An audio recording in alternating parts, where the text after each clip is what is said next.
Hello everybody, welcome back to the Reset Info channel. In today's video, I'll show you how to easily enable or disable check dial tone before sending in the fax settings on your CANON i-SENSYS MF657Cdw.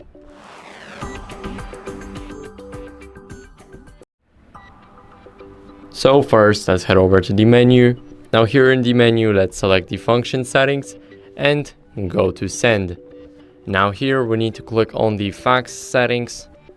And here we will have the check dial tone before send right at the bottom without scrolling.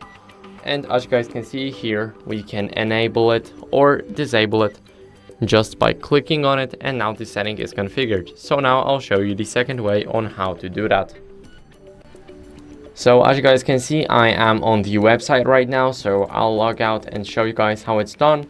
Basically, we need to enter the system manager mode and enter our remote UI access pin right here. For me, it's 1234, but it might be different for you. And if you changed it and you don't remember it, then you can set up a new one in the printer. So let's just click login for now and go over to settings and registration. Now here we need to go over to the TX settings and go to fax TX settings.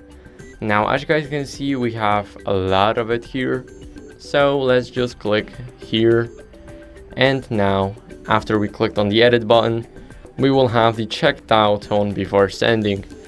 And if you guys remember, we turned it on. Now it is turned on, and now we can turn it off again. Here we need to click OK right up top after changing any setting, and as you guys can see, now it's disabled. So that's it for the video. I hope it was helpful. If it was, then leave a like, subscription, and a comment, and I'll see you in the next one.